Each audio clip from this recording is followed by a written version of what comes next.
জীৱনটোকে আমি চিনি নাপাওঁ যে প্ৰেমৰ প্ৰয়োগ এই পৃথিৱীত জন্মগ্ৰহণ গতিকে আমি নিজৰ আমাৰ জন্মগ্ৰহণ কৰাৰ পাছত মা দেউতাই আমাক দুইজনী ডাঙৰ দীঘল কৰিলে কৰি পেলাই আমি এটা বিভিন্ন পৰ্যায়ত বিভিন্ন বয়সত আমি এতিয়া আহি উপনীত হৈছোঁ যখন আমি এই কথাটো হ'ল কি আমি যে জন্মগ্ৰহণ কৰাৰ পাছত আমাৰ জীৱনৰ শেষ দিনলৈকে এই সময়ছোৱাৰ ভিতৰত আমি আমাৰ জীৱনটো আমি কেনেকৈ আমি অতিবাহিত কৰোঁ পৰিস্থিতি কাৰণ মানুহে এটা বিচাৰ পথ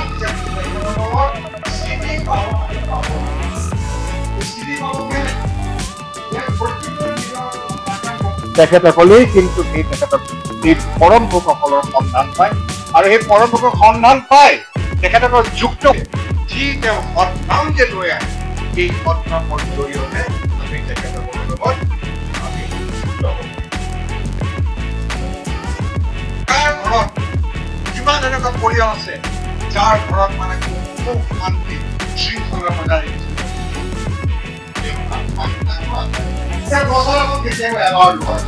কিন্তু পৰম প্ৰেমৰ শিক্ষাটো এনেকুৱা যে প্ৰতিদিন ৰাতিপুৱা মা দেউতাকৰ সন্তান যি সন্তানে মা দেউতাকৰ সন্তান কৰে এই সন্তানৰ কেতিয়াও কিন্তু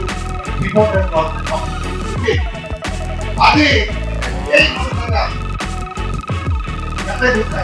কম লেখা খাব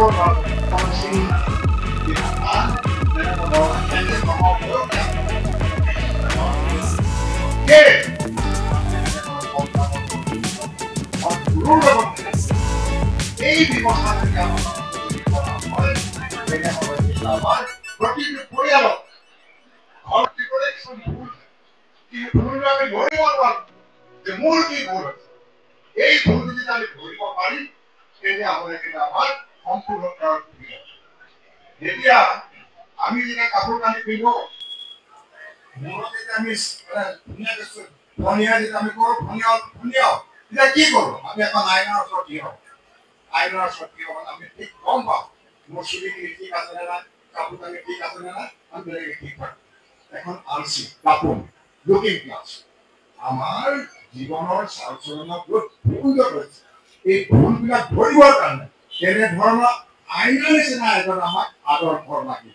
সেই আদৰ্শ হৈছে আমাৰ গুৰুক যিসকলে গ্ৰহণ কৰিব তেখেতসকলে নিজৰ ভুলবিলাক ধৰিব পাৰে আজি অলপ আগতে কৈছিলে দীক্ষা পত্ৰৰ কথা সংক্ৰান্ত আজি আমাৰ প্ৰথমেই আমাৰ যিবিলাকে দীক্ষা তেখেতসকলে জানে দীক্ষা সমাজত বহুতেই হৈছে কিন্তু বহুতে দীক্ষা লৈ পেলাই তেখেতসকলে দৈনিক যিটো নীতি নিয়ম যিখিনি কৰণীয় সেইখিনি বহুতে হয়তো বিধি মাফিক তেখেতসকলে এইটো নকৰাৰ কাৰণে এই বিশৃংখলতা কিন্তু চলি আছে কিন্তু যিসকলে মানিছে তেখেতসকলে কিন্তু সেই সঠিক পথখন বেৰ পাইছে এই যে বৰ্তমান ডেকা গাভৰু ল'ৰা ছোৱালী তেখেতসকলৰ কিন্তু সমাজৰ বাকী ল'ৰা ছোৱালীবিলাকৰ নিচিনাকে কোনো ড্ৰাগছ নাখায় মদ নাখায় চিগাৰেট নাখায় ভাং নাখায় বেয়া সংগত নুফুৰে ভাল সংগত ফুৰে এনেকুৱা সৎসংগ আছে যিবিলাকত আছে বিভিন্ন মন্দিৰত যায় স্কুল কলেজৰ নিয়ম মতে মই অলপ এটা কথা হৈছিল এতিয়া বাগানবিলাকত আমাৰ উজনি অসমত বহুত বাগান এই বাগানবিলাকৰ যিমানবিলাক আমাৰ বহুত আমাৰ গৰু আছে এখন অলপ মই কৈছিলোঁ যে এখন বাগানলৈ মই গৈছিলোঁ গৈ পেলাই মেনেজাৰে ক'লে কি যে আপোনালোকে তেওঁ কিন্তু দীক্ষা লোৱা নাই যে আপোনালোকে চবকে দীক্ষা দিয়ে মই বোলো কেলে যে যিবিলাক মানুহে দীক্ষা লয় তেওঁলোকে মদ নাখায় হাৰিয়া নাখায় কাজিয়া নকৰে সময়মতে ফেক্টৰীত কাম কৰিবলৈ বাগানত কাম কৰিবলৈ আহে সুশৃংখলা মানি চলে চব যে সেই তেখেতৰ প্ৰত্যেকৰে কিন্তু আমাৰ দৃষ্টি আছে আমাৰ প্ৰথম দিনাৰ গতিকে আমাৰ প্ৰত্যেকৰে দায়িত্ব আছে আমি নিজে অকলে ভালো থাকিলে নহ'ব সমাজৰ সকলোক ভাল কৰিব লাগিব আমাৰ মাজত যিসকলে দীক্ষা লৈছিলে এখনত কিন্তু নীতি নিয়ম যিবিলাকে ভালকে পালন নকৰে তেখেতসকলৰ ওচৰত গৈ পেলাই আকৌ যে আমি সজীৱ কৰি তুলিব লাগিব আৰু সেই ব্যৱস্থাটো হৈছে দীক্ষা পত্ৰৰ কাম আমি প্ৰত্যেকৰ ঘৰত এইটো কথা এইটোৱে নহয় যে কেৱল আমি দীক্ষিত পৰিয়ালৰ ঘৰলৈকে যাম আমি যিটো পৰিৱেশত থাকোঁ আমাৰ ওচৰ পাজৰে বহুতো অদীক্ষিত ব্যক্তিও থাকে আমি প্ৰত্যেকৰ লগত আমি সম্পৰ্ক বজাই ৰাখিব প্ৰত্যেকৰ লগত আমি সম্পৰ্ক এনেধৰণে বজাই ৰাখিম যে তেখেতসকলে আমাক দেখি পেলাই আমি যে ঠাকুৰৰ দীক্ষিত আমাৰ লগত সংস্পৰ্শত গম পায় ঠাকুৰ কোন।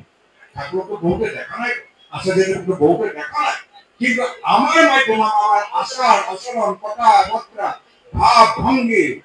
বেশ পূজা এইবিলাক সকলো দেখি পেলাই যাতে গম পাব এইবিলাক ঠাকুৰৰ নাম। গতিকে আমাৰ প্ৰতি আকৃষ্ট হৈ আমি ঠাকুৰৰ প্ৰতি সকলোকে আমি এই পথ আমি দেখুৱাবলৈ আমি আগবাঢ়ি যাওঁ। গতিকে আমাৰ ভিত্তি কৰি আমাৰ দায়িত্ব কবি আমি পৃথিৱীলৈ যে আহিছো কিছু বৰ্তাই কথাটো কৈছো আমি জীৱনত আমি সঁচাকৈ কোনো আমি অকল আমি জীয়াই দিব নোৱাৰো। ঠাকুৰৰে কোৱা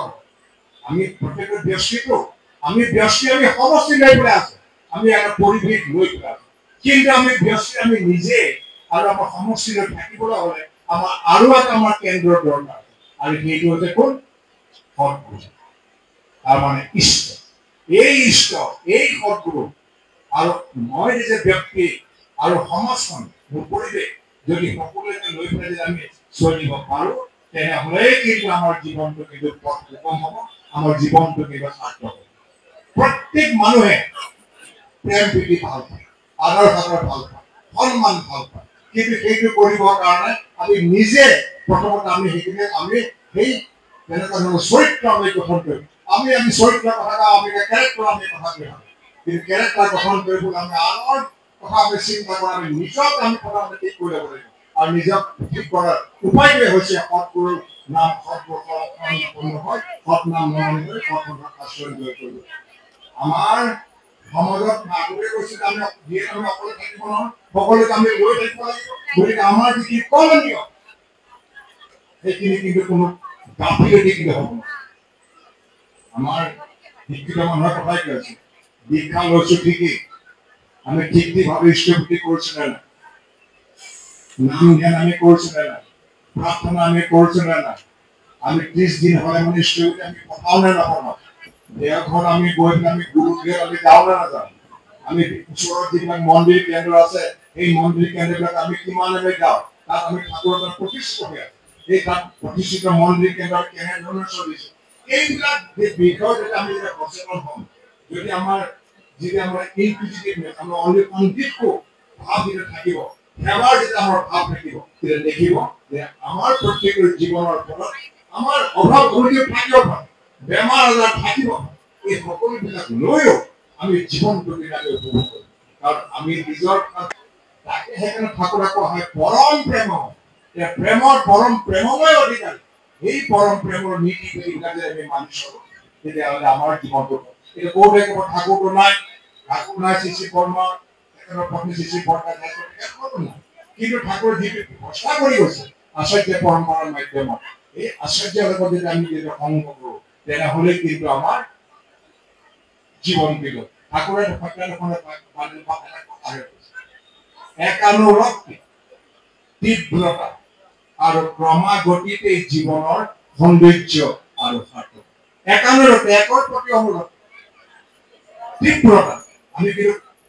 সৰকে যাব লাগিব আৰু ক্ৰমাগতিয়ে গৈ থাকিব লাগিব আমি এইটোৱে হৈছে জীৱনৰ। আহক দাদা মাঘৰ ইষ্ট কথা বেছি দীঘলীয়া নকৰোঁ, গান বাজনা আছে আমাৰ গোলাঘাটৰ পৰা আহিছে চন্দ্ৰ মালিক দা আহিছে তেখেতেও ইষ্ট প্ৰসংগ কৰিব। গতিকে দাদা আৰু মাসকল আমি এটা কথা কৈছো যে আমি ইয়াত আহিলো আজি বৰপুৰত আমি গোট খালো আনন্দ ফূৰ্তি কৰিলো আকৌ নিজৰ ঘৰলৈ আমি ঘূৰি যাওঁ। প্ৰত্যেকে যাতে আমি নিজৰ ঘৰখন লৈ ঘূৰি গৈ ঠাকুৰে যেনেধৰণে আমাক নিজৰ জীৱনটো আগুৱাই নিবলৈ কৈছে এই ক্ষেত্ৰত যাতে আমি কোনো যাতে কম্প্ৰমাইজ নহয় আৰু ঠাকুৰৰ লগত কোনো চুক্তি কিন্তু নাই যে ঠাকুৰ মই তোমাক এনেকৈ কৰিছো এই ভোগ দিছো প্ৰণামী দিছো মোৰ কিন্তু এইটো এই ধৰণৰ কিন্তু কণ্ডিশ্যন এই ধৰণৰ কোনো চুক্তি কিন্তু হ'ব নোৱাৰে। নিস্বাৰ্থভাৱে ঠাকুৰক আমি সেৱা কৰিম, ঠাকুৰৰ কথা আমি মানি চলিম, তেতিয়া কিন্তু আমাৰ জীৱনটো সুখৰ হ'ব। সকলোৰে মংগল কামনা কৰি বৰিষ্ঠ প্ৰসংগ ইমানতে সামৰিছো। জয় গুৰু, বন্দে গুৰু।